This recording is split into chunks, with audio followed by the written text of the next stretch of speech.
What's good, YouTube? It's your boy, Blue Blood Sports TV, back at y'all with another one. So, all signs are pointing to undefeated, rising, lightweight Mexican superstar title contender, King Ryan Garcia, making his ring return. He was scheduled to make his ring return July 9th against title contender Javier Fortuna, but due to some health issues, Ryan Garcia, he took a hiatus from the sport of boxing. Ryan Garcia, 22 years of age, 21 wins, no losses, 18 wins by way of knockout. He stands at 5'10", with a 71-inch arm reach. The last time we saw him in the ring was January, when he took on Olympic gold medalist, British superstar title contender, lightweight, Luke Campbell. He got a 7th round stoppage victory over Luke Campbell after being floored in the 2nd round of that fight. With that said, he was scheduled to come back and face off against Javier Fortuna, but Ryan Garcia, he took a hiatus and he cited that he had health issues that he had to attend to. That fight was scheduled for July 9th. With that said, it's being reported that Ryan Garcia is back in the gym. Ryan Garcia is back training. He trains with EDDY REYNOSO, well-renowned trainer, who was trainer of the year, and he also trains 4-division world champion Mexican superstar boxer, who's currently the unified super middleweight world champion in Saul Canelo Alvarez. So with that said, EDDY REYNOSO, he confirmed that Ryan Garcia is back in training. They expected Ryan Garcia to make a ring return in August. Like I said, he was scheduled to make his ring return after the Luke Campbell fight against Javier Fortuna in July. So they expected him to come back in August. And now the WBC, obviously, they hold Ryan Garcia in high regard, as they stated that Ryan Garcia, they stated that one of the best fighters of this generation will be making a ring return, and they're happy that, that he's back in training and focused. And this is what MAURICIO SULAIMAN, WBC president, this is what he had to say when it came to Ryan Garcia. Ryan Garcia is one of the best fighters of this generation.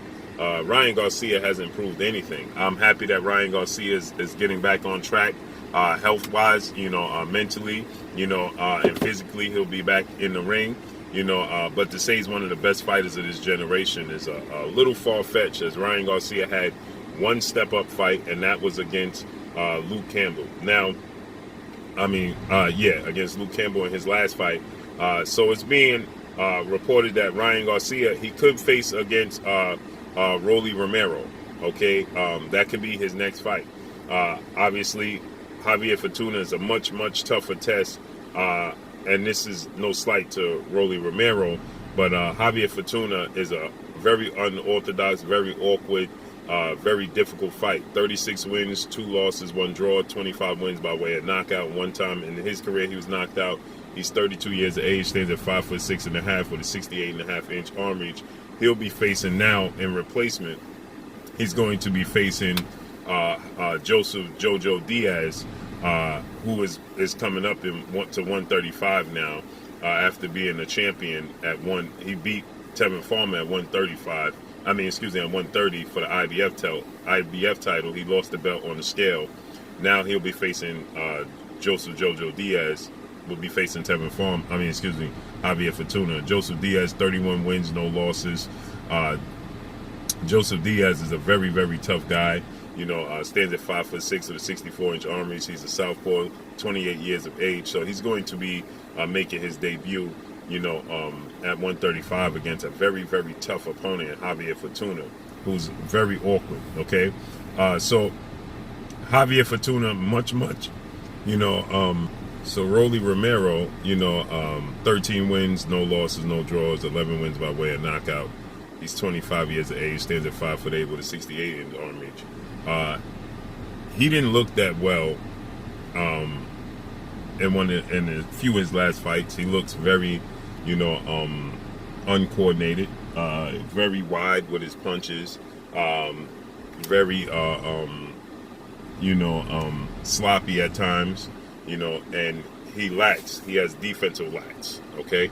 Or should I say defensive lapses. He has these defensive lapses at times, and,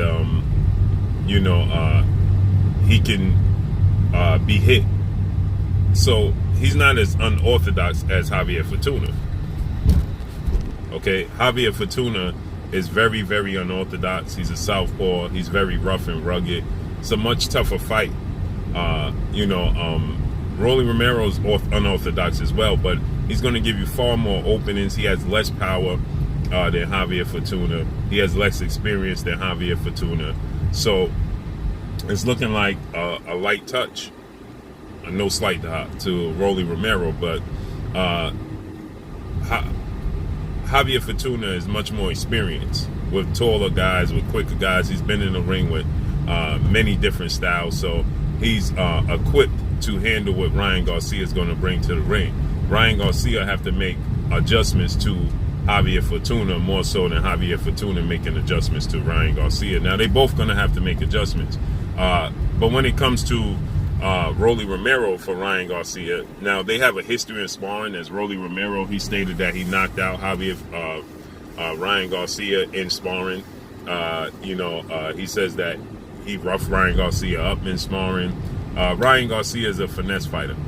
Ryan Garcia can get hit with punches he don't see coming, as we saw against Luke Campbell. Luke Campbell's a southpaw. Javier Fortuna's a southpaw.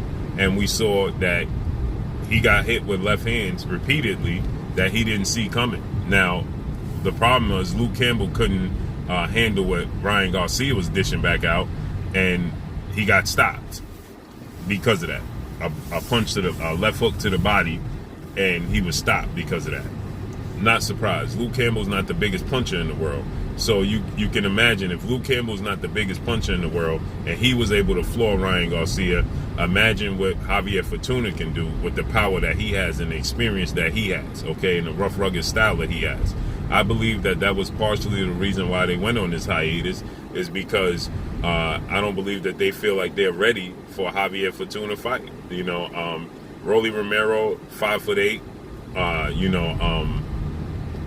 he has a short arm reach, a 68-inch arm reach, so he doesn't have the longest arm reach in the world. Ryan Garcia has a arm reach, height advantage, and speed advantage over Rolly Romero, okay? Rolando Romero. So I believe that, this is the fight that they're looking at. We saw Rolly Romero, Rolando Romero, who is a TMT fighter. He's a Mayweather Promotions TMT fighter, and he dropped the news about a month ago that he was on pace to fight Ryan Garcia and that the deal was done. And that's before we even knew if Ryan Garcia was going to make a comeback. And so it seems like this is going to be the fight. Okay, now obviously things are always subject to change. We get opponents, fights that are announced with certain opponents, and then all of a sudden it changes. Now, Ryan Garcia doesn't have the quickest feet in the world. That's another issue Ryan Garcia will have when it comes to him and Javier Fortuna, because Javier Fortuna doesn't have the most educated footwork in the sport of boxing, but Javier Fortuna has unorthodox footwork, okay?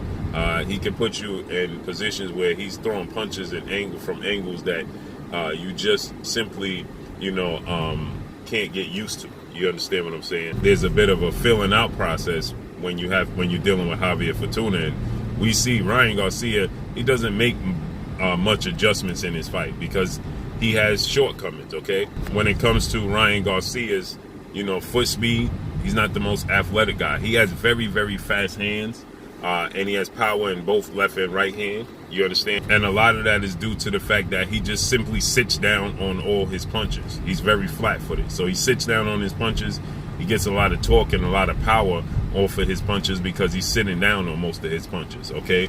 That is not going to bode well when he's dealing with a guy like undefeated WBC lightweight world champion superstar boxer Devin the Dream Haney, because they have quick feet and they're very mobile, okay? They're very agile and they have high ring IQ. So that's not a great matchup. That's why Ryan Garcia is not so eager to just jump in the ring with Devin Haney, as he placed himself in position to be the mandatory challenger for Devin Haney after he beat Luke Campbell, okay? And he still opted not to go in the direction of fighting Devin Haney. Well, that tells you a lot because, skill wise, Ryan Garcia has skills. He has speed, he has power, but Ryan Garcia does not have the athletic ability to keep up with Devin Haney. A guy like Vasyl Lomachenko is going to give Ryan Garcia tons and tons of problems because of his foot speed, his educated footwork. Okay, Teofimo Lopez is going to give Ryan Garcia tons and tons of problems, right? And these guys are not as unorthodox as Javier Fortuna. Javier Fortuna is very unorthodox. Okay, he's very rough and he's very rugged. So it's going to make for a very, very difficult out for Ryan Garcia with Javier Fortuna. Like I said, when it comes to Rolly Romero, he gives you a lot of openings. He makes a lot of mistakes. His style, he has power. Don't get me wrong. If he hits Ryan Garcia and Ryan Garcia doesn't see the punch coming, well, he definitely can. If Luke Campbell can floor Ryan Garcia, guess what? Rolando Romero, he definitely can floor Ryan Garcia because he has far more power than Luke Campbell. So with that said, the WBC already labeling him one of the best fighters of this generation is definitely far-fetched. It's definitely putting the carriage before the horse. We need to see him in the ring with big fights, and we need to see him live up to the hype. So it's looking like August could be the return for Ryan Garcia. He's back training. It's been confirmed. And can't wait to see how everything plays out. He says that he's coming back with a vengeance and looking to make a statement. So let's see how everything unfolds and plays out. Make sure you hit the like button. Drop a comment in the comment section. Let me know what y'all think. Y'all already know what it is. It's your boy Blue, Blue Blood Sports TV. Hate, like, comment, and subscribe. If you haven't subscribed, hit the subscribe button, hit the like button, hit the bell icon to get all the new notifications. Follow me on Instagram at Blue Blood Sports TV, all one word. Y'all already know what it is. Shout out to the entire LDBC. Shout out to New Media. Shout out to Black Media Row. Make sure you like and share these videos. That's all I got for y'all. Peace. Hey, this is Ebony Bridges, Blonde Bomber, and you're watching Blue Blood Sports TV.